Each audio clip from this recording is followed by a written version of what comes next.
Come to the after show. It's starting right now. Come on. What are you waiting for? Do it now.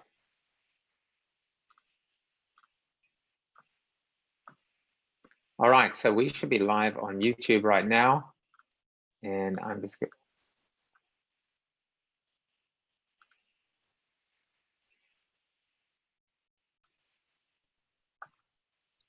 This is our little quick change. There we go. Hey, good. Good to see everybody. Good to see you guys. But So good. Oh, no. This was so good. Thanks, man. Thanks for all your comments, Tom. Manos, Thank you. my notes. These are Holy my notes moly. on what Holy you have to moly. say. And then the back page. There's back page too. Oh my God. Oh my God. You know, one of the things that it's the most beautiful story, Manos, which is you know, Tom came to me through a speaker's bureau, and he was one of my guests, and you know, I had him on the show, and I said to him, as I'll say to you, which is, come by anytime, join the after show. You are very welcome here. This is a family. This is a community. You know, you'll see Steve Garfield is here and Joey. And he's here almost every day, and I can't live without the guy anymore. And I got to tell you, he started writing all these notes, and now I've said to him, I don't know what I'm going to do with them. I don't know if maybe I'll make a quilt or wallpaper, but he now puts them every day in a Dropbox, and it's just, this is the perfect time, because this is exactly the time between 5 and 6 that I drive my son to Long Island so that he can practice with Barca. So I'm always in the car, and I'm always, you know, I always want to listen to something. I don't want to just listen to music. So I think I found my new 5 p.m. To 6:30 gig. So it's always interesting. It's always interesting, Manos. I mean, not always the peaks of today. You did an amazing job, but it's always a great show to listen to. I really love. I learned something every day. Thank you. Well, today certainly we spent a lot of time talking about leadership and positivity, and also just walking the talk, you know, because it's one thing to, and as I said to you, Manos, it's, you don't hear leaders talking about positivity, and also grounded positivity, because, you know, as you said, this isn't, I mean, your words were, positivity is balance, right? Positivity is finding, and your, you know, T, right? Transparency, explanation, and action. It's important, and I really love this announcement, and I think people need to hear it. People need to hear from you, because, you know, I've been to many ANA conferences myself. I've spoken. I keynoted it last year myself too, and you know, often it's the presentations. I mean, they're great, the keynotes, but they're very much focused on reels and very corporate, and technical. You weren't corporate, and this didn't feel corporate to me. So, you know, I have to compliment your whole team, PR, Corpcom, etc., because this is exactly what I hoped it would be. Super, thank you very much. No, it's I don't know why it happens. I really don't know why why people don't talk more about that. You know, it's just the doom and gloom. It's just so easy. It's just so easy to be caught up in all the bad things and not be positive and not find the balance. So, you know, I kind of like the hard stuff. So, you know, I'll keep on that journey, and thank God my team is putting up with me so far. So far so good. And you know, we're gonna prove to the world that this works. And you know, again, happy to be part of this company here. So thank you very much for having me on the show, and you know, we'll become regulars now.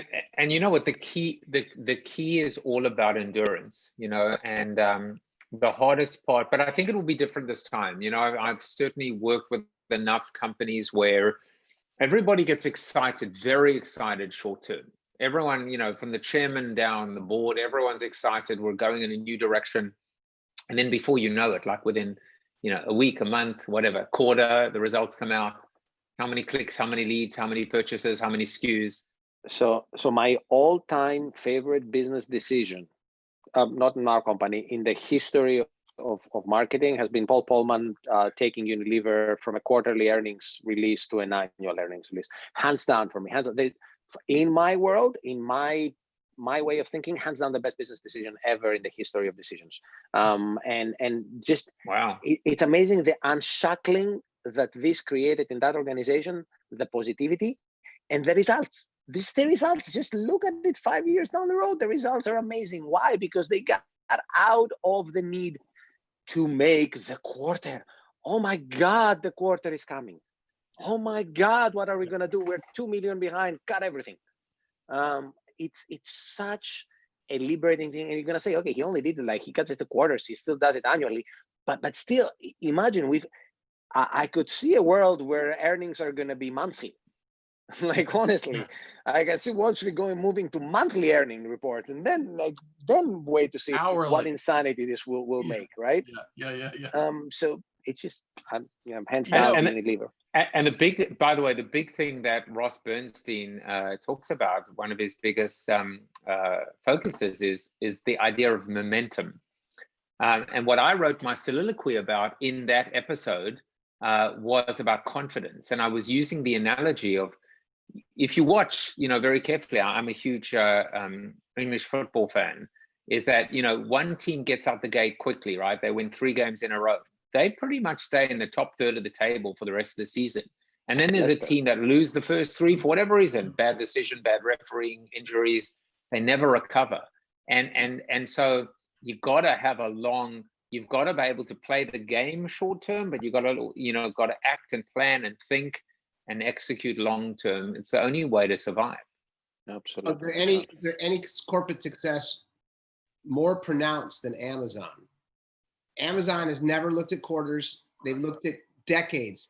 And Jeff Bezos has been done that forever. He talked about that in '96. They said he had $20 billion of debt. He was never getting out of it. He was never going to survive. And he was just going to be another .com bubble burst. And I mean, look at him now. So I agree. I think the same thing with Paul Pullman. I love that. It was great. I used to be in the agency business, and great job today, Manos. It was nice to be here and watch you.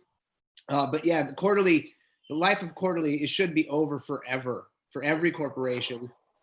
It's not only detrimental to the business, it's detrimental to the employee. And I think that's the biggest problem. It's amazing. It is amazing. I hate to recommend a book that I didn't actually write, as Joseph knows, but I'm toggling back and forth now between a book that Joey's got in preparation, which is awesome. I'm loving it. Dirty Words. The Confessions of what? Diary of Recovering Douchebag is the name of my book. Yeah. So, but it doesn't have a cover yet, but my friend John Mackey, I'm almost through with his book, Conscious Leadership. And so much that you said today, Manos, is he talks about in the book, things about ego, things about short-term thinking, things about what we need to overcome to be the kinds of leaders we really want to be. I guess I've known John for about 8 or 10 years now. And, I'm always, when one of my friends writes a great book, it's like Joey's book. I'm always saying, boy, this is a great book. I didn't write this book, and it's really a good book. But just so that I won't get into any bad habits, you would also like my book, Plato's Lemonade Stand, I'm sure. Joey, I'll hold yours up when it's. I appreciate that. All right, I muted Tom only because I could. Okay, I unmuted him. I just like playing with him as well. You can unmute now. So, by the way, interestingly enough, John Mackey sits on the board of a company called Conscious Capitalism. And I'm still waiting, of course, for you to get John Mackey on the show. I'll try. I'm going to finish reading the book first so I can grease him up with compliments, and then we'll see what we can do. But actually, one of the founders of Conscious Capitalism, which is, as I said, John sits on the board, is going to come on the show. Oh, good. Nice. Manos, I'm hugely focused on this growing. I mean, it's a groundswell. It's more than a tremor, which is this idea of the evolution of capitalism. And it's exactly what you're doing with Too Good. And it's the time has come. Victor Hugo said there is no idea as powerful as an idea. There's nothing as powerful as an idea whose time has come. Yep. The time has come for us to have fun, which is the positivity and the happiness, do good and make money, and realize not only are the three interconnected, but you actually can't maximize one without the other two. They are all part of going back to your recipe, your beautiful almond cake. This is the almond cake recipe for survival, for corporate survival and growth. You want to be a force for good and a force for change. It is. You know, I mean, a force for good and a force for growth. This is how you do it. This is how you do it. Yeah. And the very fact that Manos comes from Athens, where my other favorite thinkers came from. You know, I started an essay not too long ago, Manos. My first sentence was, "We live in challenging times." But then I thought for a second, so my second sentence was, "And so has everybody else in human history," right? And so the people who prevailed during those former challenging times were the people who took a positive view and became builders of the future. We are who we are because they were who they were. It wasn't the victims. It wasn't the negative pessimists. It was the realistic optimists who built the future that we've inherited. And they didn't do it perfectly, but they got us to where we are now. And we can build a future if we will take up that positivity. I loved that about your talk today. I loved also the part about cooking as a metaphor for so much that we do in our lives, right? You have to pay attention. You have to adjust. I mean, those two things alone, the attention, the focus, the adjustment.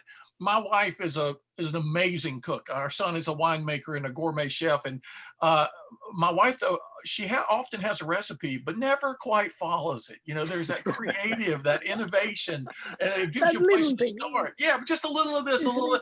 It's like a lot of life. It gives you a place to start, but not a place to finish, right? You add your own touches. Awesome. I agree so much. And again, my man crash, my Tesla crash.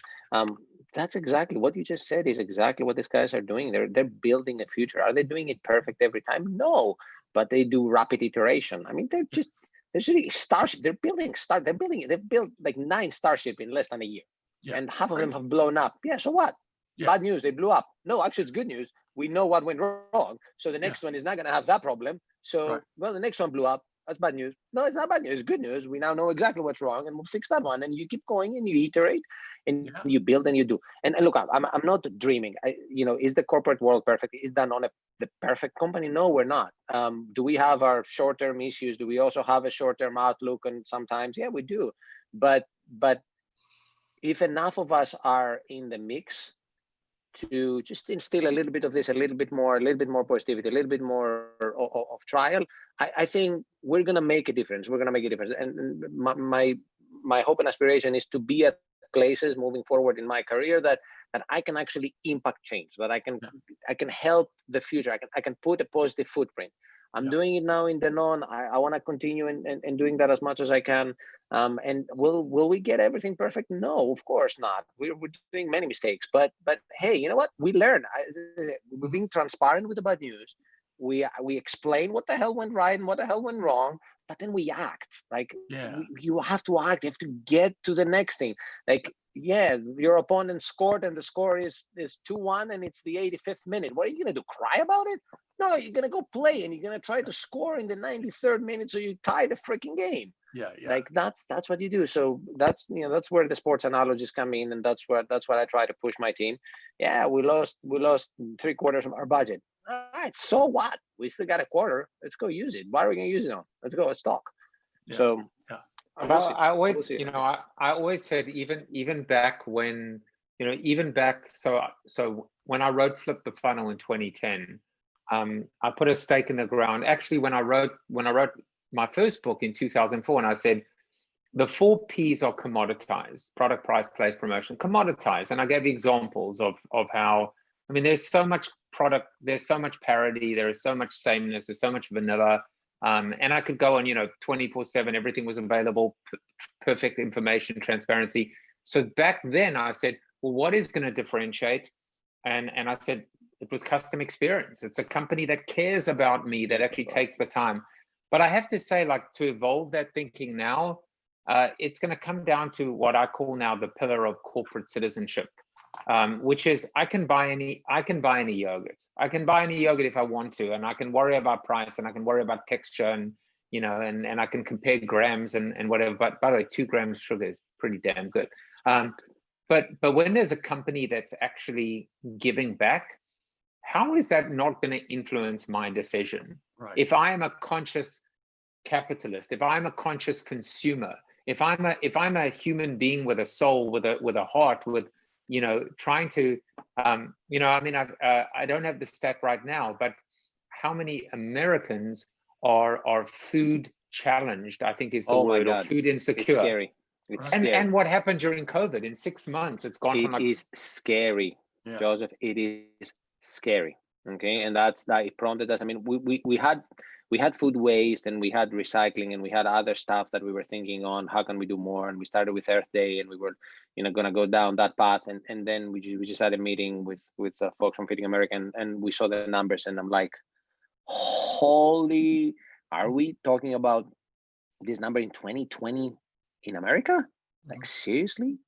Millions of people? Like, we got to do something about it. And then my team put that awesome program together, and I'm like, kudos, whatever you want from me, man. I'll if they stand in, I'll take a bulldozer out and take everyone out that says that we shouldn't do this program. Yeah, it costs a ton of money, and you know how much it's gonna be in the bottom of the P&L. And I'm like, yeah, it's gonna generate such an incredible return that you won't believe. It's just we are gonna do it. I don't care, but this is 40% of your budget for the brand. I'm like, yes, it is 40%. Yes, I hope it becomes 60% of the budget, because we're gonna sell so much yogurt that it's gonna be, you know. So that's the passion, the level of passion that we have as a team, the level of passion that we have as a brand, and we'll go out and we'll do it. So, See, well, go ahead, Joseph. No, I was going to say that you can come back to the show, the after show, but the show anytime, come back whenever you want, 3 months, 6 months, a year.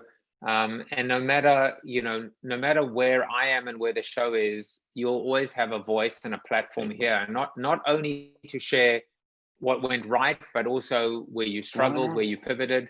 And I want to be able to share the word, you know, spread the word too. So, you know, part of, I mean, we all live this reality, right? Which is how do, you know, when you look at Amazon, when you look at Starbucks, when you look at Google, when you look at all these Uber, these massive success stories, not one of them built their brand through advertising or paid media.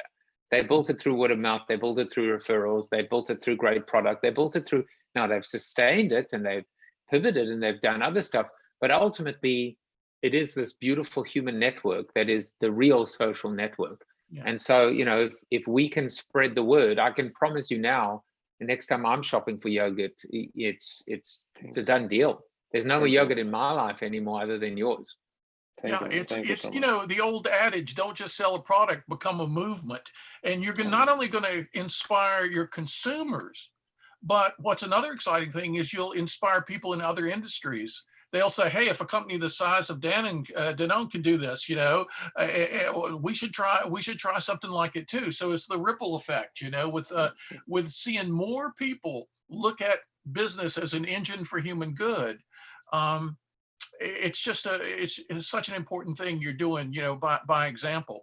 By the way, I just wanted to say, when did you first go with Danone? When did you first take a year and a half ago? So March of last year. It was one of the nicest groups of people. I've given over 1,200 talks to business groups in my life as a philosopher, which is weird, but one of my favorite, most memorable groups was Danone executive team, 200 or 300 people in a ballroom in Florida. And I was a third of the way into my hour talking about what the philosophers say it takes for success in anything we do. And the power was cut by a construction crew to the entire hotel. Everything went black. There were no windows in the room at all. You couldn't see the hand in front of your face. There was a gasp from the room. And I just spontaneously happened to say, well, you've been with a philosopher for 20 minutes and already you're totally in the dark.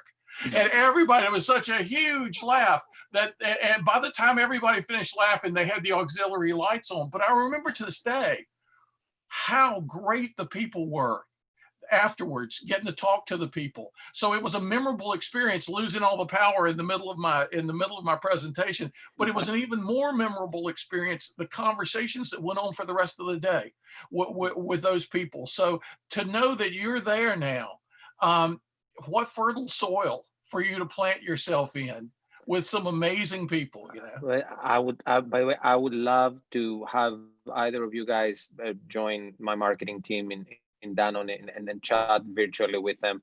We're doing like a sort of like call it a TEDx style type of a program where we're trying to have inspirational people talking to the team. So you know, that makes such a difference in a time like this. Yeah, that bringing positivity into people at a time like this, you know, is wonderful. Huge. And I want to give a shout out. I want to give a shout out to somebody that I see is on, hasn't talked all this time. Savas Feropoulos is a brilliant young man that first interned with us, then worked for us. I've known Savas for quite a few years, and now he's doing his MBA at the University of Miami. And mark his name down, because in a few years we're all going to be working for Savas. He's a brilliant man. So Sava, if you're listening, I see your name. Hi, man. Welcome, Savas. Welcome. Hope you're having fun in Miami, man. Hope you're having fun in Miami, buddy. I'm gonna tell Savas. I'm talking to Savas now. First of all, I was gonna tell him to decloak, which he just did. Yeah. And Savas, come off mute. Just hang out. The after show is the friendliest, most open place in the world. Just hang out with us. And by the way, you've been built up as being, the guy that we're all going to be submitting our resumes to. So maybe No, this is I'm way too flattered, and I didn't have my camera turned on at first because I pulled off an all-nighter. We had exams today. We just finished the term strong, so you can tell the number of exams I had by the number of circles underneath my eyes. But yes, no, it has been the experience of a lifetime to know Mr. Spanos and to have worked with him. And he's an amazing mentor. And one of our professors in class the other day was just talking about him and the influence he has had. And that's great. I cannot wait to learn more. And the next 2 years here in Miami. Come on, finish up in a year and a half. I need to snack 5. Come on, finish in a year and a half. Don't be lazy. Come on. I'm working on it. I love it. I was down earlier this year before everything went to hell. And my son is a senior, and we visited University of Miami. It's definitely one of his top 2. Absolutely gorgeous. We should discuss on how he will become his top. Can we discuss about this, please? Yeah, well, I mean, listen, now that I'm meeting who's coming out of the University of Miami, I mean, it's kind of a bit of a no-brainer. If only I knew someone who sat on the board of the business, I'm kidding. I know who does. Savas does, but no, I mean, I had a great feeling. We loved it there, and we also loved the. I think they had that whole food fair the one day. When they have like all those. The countries. Yeah, we ate a lot, but that's great. That's great to see that. It they always say, my daughter's at WashU in St. Louis, and my son is now obviously in the process of applying, and they always say number one is you have to see yourself there. You have to be able to project yourself there. Can you see yourself? Look around at the people to the left and right. Could you see yourself being friends with them? Could you see if you see that, that's a huge sign that there's that cultural fit in addition to the academia and producing business giants like Manos over here. Come on. Guys, I have to leave shortly because I have to go take my daughter from the cheer class because my wife is now driving Billy to the soccer class. So unless you want me to have a divorce. No, happy wife, happy life. Happy wife, happy life, man. No chances there. We actually try and go to about 30 minutes maximum, so the time is good. But Manos, it's been, as I said, if I had hope for these interviews, it would have been to start off this way, which is to keep the show on its path, which is hope, positivity, optimism, and if there's time left over, a little bit of marketing. I think we did that. We did that. Thank you very much. Thank you for everything. Thank you so much, man. Yeah, really good. In the after shows. Bye, guys. This was great. Thank you. Yeah, it was so good. Well, thank you, everyone, and.